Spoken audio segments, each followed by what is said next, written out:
नमस्कार दोस्तों, आपका स्वागत है आरपीएससी राजपथ में। नमस्कार। भारत में एक ऐसा पद है जो देश का सर्वोच्च पद माना जाता है। जिसके नाम पर सारे काम होते हैं, जो हमारी सेनाओं का सुप्रीम कमांडर है। लेकिन असल में सरकार नहीं चलाता। ये एक पहेली की तरह है ना? बिल्कुल। और आज हम इसी पहेली को सुलझाने वाले हैं। हमारे पास जो स्रोत हैं वो भारत के राष्ट्रपति पद से जुड़े संवैधानिक प्रावधानों से भरे पड़े हैं। और हमारा मकसद है इन जटिल नियमों के पीछे की सोच और उनके असली मतलब को समझना। सही कहा। तो आज की हमारी ये जो गहरी पड़ताल है वो भारत के राष्ट्रपति के इर्द गिर्द घूमेगी। हम समझेंगे कि ये पद क्यों बनाया गया, इस पर बैठने वाला व्यक्ति चुना कैसे जाता है और जरूरत पड़ने पर उसे हटाया कैसे जा सकता है। तो चलिए सबसे बुनियादी सवाल से शुरू करते हैं। संविधान कहता है कि भारत का एक राष्ट्रपति होगा, अनुच्छेद 52। लेकिन इस पद का असल मतलब क्या है? वो राष्ट्र के प्रमुख हैं या सरकार के? यहीं पर सबसे दिलचस्प बात छिपी है। राष्ट्रपति, जिन्हें भारत का प्रथम नागरिक भी कहते हैं, वो राष्ट्र के प्रमुख हैं, मतलब head of state. Head of state, हाँ। वो देश की एकता, अखंडता और सम्मान का प्रतीक है। लेकिन वो सरकार के प्रमुख यानी हेड ऑफ गवर्नमेंट नहीं है। अच्छा। वो भूमिका प्रधानमंत्री निभाते हैं। इसे शायद ऐसे समझ सकते हैं कि जैसे घर के सबसे बुजुर्ग सदस्य होते हैं, जिनका सम्मान सबसे ज्यादा होता है, घर उन्हीं के नाम से जाना जाता है। हाँ, बहुत अच्छा उदाहरण है। लेकिन रोजमर्रा के फैसले घर का कोई और सदस्य लेता है। बिल्कुल सही। संविधान का अनुच्छेद 53(1) यही कहता है कि संघ की सारी कार्यपालिका शक्ति राष्ट्रपति में निहित होगी। वो इन शक्तियों का इस्तेमाल या तो खुद करेंगे या अपने अधीनस्थ अधिकारियों के जरिए करेंगे। और यहीं पर वो पेच है, ये अधीनस्थ अधिकारी कौन है? ये असल में प्रधानमंत्री और उनकी मंत्रिपरिषद है। राष्ट्रपति उनकी सलाह पर ही काम करते हैं, अपनी मर्जी से नहीं। मतलब शक्तियां तो राष्ट्रपति के नाम पर हैं, पर इस्तेमाल प्रधानमंत्री और उनका मंत्रिमंडल करता है। लेकिन एक शक्ति है जो सीधे तौर पर राष्ट्रपति से जुड़ी है और बहुत महत्वपूर्ण भी है। हाँ, और वो है अनुच्छेद 53(2) के तहत तीनों सेनाओं, जल, थल और वायु का सुप्रीम कमांडर होना। ये तो बहुत बड़ी बात है। ये बहुत बड़ी बात है। इसका मतलब ये है कि देश की सेना पर जो अंतिम नियंत्रण है वो एक नागरिक प्रतिनिधि के हाथ में है, किसी जनरल के हाथ में नहीं। ये लोकतंत्र के लिए एक बहुत जरूरी चेक एंड बैलेंस है, जो सेना को राजनीति से अलग रखता है। बिल्कुल। ठीक है, तो हमने ये समझ लिया कि राष्ट्रपति का पद एक तरह से संवैधानिक सम्मान और संतुलन का पद है। अब सवाल ये उठता है कि इस पद पर पहुंचता कौन है? मतलब चुनाव कैसे होता है? राष्ट्रपति का चुनाव सीधे जनता नहीं करती। ये एक अप्रत्यक्ष चुनाव है, इनडायरेक्ट इलेक्शन। तो फिर इसमें वोट कौन डालता है? वो कौन लोग हैं जिन्हें निर्वाचक मंडल या इलेक्टोरल कॉलेज कहा जाता है? इस मंडल में सिर्फ और सिर्फ चुने हुए प्रतिनिधि होते हैं। इसमें 3 तरह के लोग शामिल हैं। कौन कौन? एक, संसद के दोनों सदनों मतलब लोकसभा और राज्यसभा के सभी निर्वाचित सांसद। निर्वाचित, इस पर ध्यान देना होगा। हाँ, इलेक्टेड। दूसरा, सभी राज्यों की विधानसभाओं के निर्वाचित सदस्य मतलब एमएलएज। और तीसरा, केंद्र शासित प्रदेशों दिल्ली, पुडुचेरी और अब जम्मू कश्मीर, जहां विधानसभा है, वहां के निर्वाचित विधायक। आपने बार बार निर्वाचित शब्द पर जोर दिया। इसका मतलब है कि कुछ सदस्य ऐसे भी हैं जो इस प्रक्रिया का हिस्सा नहीं है। बिल्कुल। संसद या विधानसभाओं के कोई भी मनोनीत यानी नॉमिनेटेड सदस्य इस चुनाव में वोट नहीं डाल सकते। जैसे राज्यसभा में वो 12 सदस्य होते हैं। हाँ, जो कला, साहित्य, विज्ञान जैसे क्षेत्रों से राष्ट्रपति द्वारा मनोनीत किए जाते हैं, वो इस चुनाव में हिस्सा नहीं लेते। और इसके पीछे का तर्क क्या? तर्क बहुत सीधा और निष्पक्षता से जुड़ा है।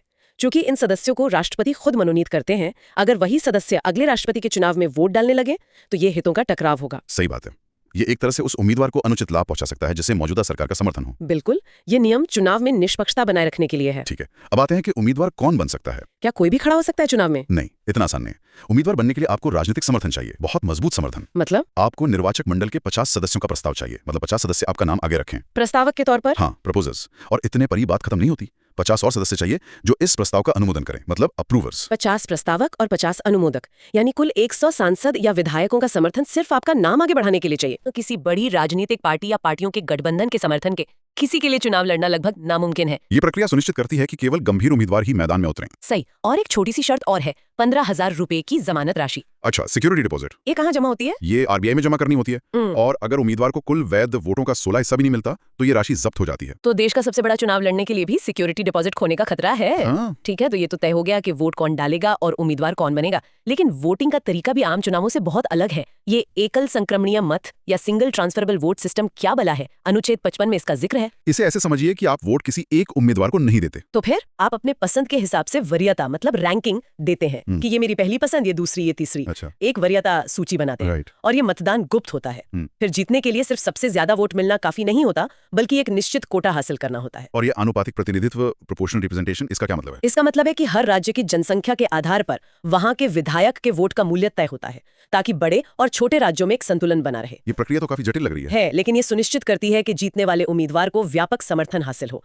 वैसे ये व्यवस्था हमने खुद नहीं बनाई है। अच्छा। कहाँ से ली गई है? ये हमने आयरलैंड के संविधान से अपनाई है। ये भी परीक्षा के लिए एक जरूरी तथ्य है। तो एक लंबी और जटिल प्रक्रिया के बाद राष्ट्रपति चुन लिए जाते हैं। अनुच्छेद 56 के अनुसार उनका कार्यकाल कितना होता है और क्या वो दोबारा भी चुने जा सकते हैं? राष्ट्रपति का कार्यकाल पद संभालने की तारीख से 5 साल का होता है। अगर वो चाहें तो कार्यकाल पूरा होने से पहले उपराष्ट्रपति को अपना त्यागपत्र देकर पद छोड़ सकते हैं। और दोबारा चुने जाने का क्या प्रावधान है, मतलब पुनर्निर्वाचन? अनुच्छेद 57 कहता है कि भारत में इस पर कोई सीमा नहीं है। कोई व्यक्ति कितनी भी बार राष्ट्रपति बन सकता है। जैसे डॉक्टर राजेंद्र प्रसाद 2 बार राष्ट्रपति बने थे। बिल्कुल, ये अमेरिकी व्यवस्था से अलग है, जहां एक व्यक्ति सिर्फ 2 बार ही राष्ट्रपति बन सकता है। अब आते हैं योग्यताओं पर। अनुच्छेद 58, क्या शर्तें हैं राष्ट्रपति बनने के लिए? 4 मुख्य शर्तें हैं। पहली, वो भारत का नागरिक हो। दूसरी, उसने 35 वर्ष की आयु पूरी कर ली हो। न्यूनतम आयु 35 वर्ष, अधिकतम की कोई सीमा नहीं है? नहीं, कोई अधिकतम आयु सीमा नहीं है। तीसरी शर्त है कि वो लोकसभा का सदस्य बनने की योग्यता रखता हो। सदस्य होना जरूरी नहीं, बस योग्यता होनी चाहिए। हाँ, बस योग्यता। और चौथी शर्त है कि वो केंद्र या राज्य सरकार के अधीन किसी लाभ के पद यानी ऑफिस ऑफ प्रॉफिट पर ना हो। ठीक है। अब अनुच्छेद 59 के तहत पद की कुछ शर्तों और वेतन की बात करते हैं। हाँ, एक बड़ी शर्त यह है कि राष्ट्रपति संसद या किसी राज्य विधानमंडल का सदस्य नहीं हो सकता।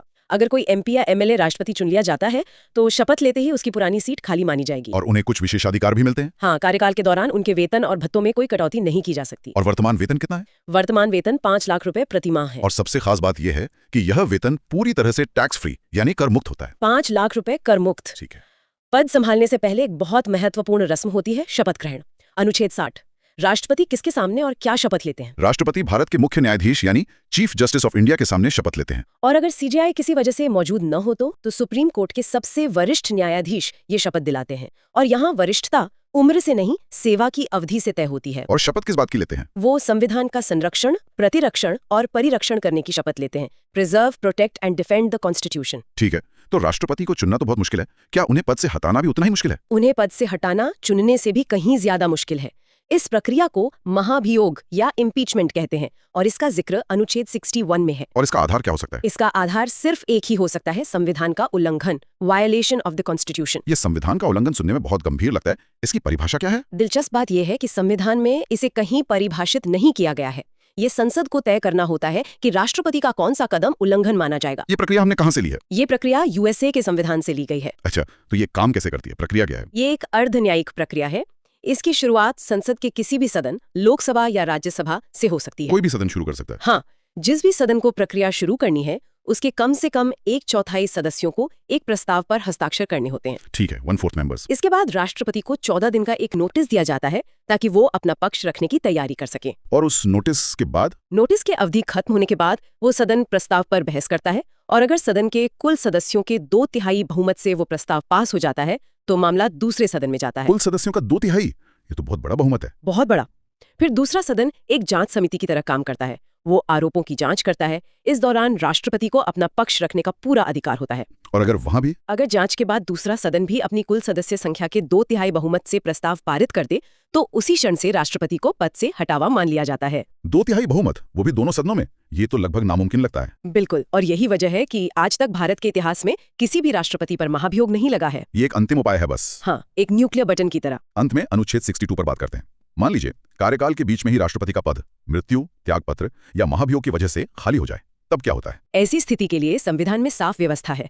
पहला नियम तो यह है कि कार्यकाल खत्म होने से पहले ही नए राष्ट्रपति का चुनाव हो जाना चाहिए। और अगर अचानक पद खाली हो जाए? तो पद खाली होने के 6 महीने के अंदर अंदर चुनाव कराना अनिवार्य है। और इस बीच राष्ट्रपति का काम कौन करता है? इस बीच उपराष्ट्रपति कार्यवाहक राष्ट्रपति के तौर पर काम करते हैं। और अगर मान लीजिए कि उपराष्ट्रपति का पद भी खाली हो? अगर ऐसी दुर्लभ स्थिति आ जाए कि राष्ट्रपति और उपराष्ट्रपति दोनों का पद एक साथ खाली हो तो भारत के मुख्य न्यायाधीश सीजेआई राष्ट्रपति के कर्तव्यों का निर्वहन करते हैं। एक और बात, जो नया राष्ट्रपति चुना जाएगा वो बचे हुए कार्यकाल के लिए होगा या पूरे 5 साल के लिए? नहीं, नया राष्ट्रपति पूरे 5 साल के नए कार्यकाल के लिए चुना जाता है, बचे हुए समय के लिए नहीं। तो आज हमने अनुच्छेद 52 से 62 तक राष्ट्रपति पद के पूरे जीवन चक्र को देखा।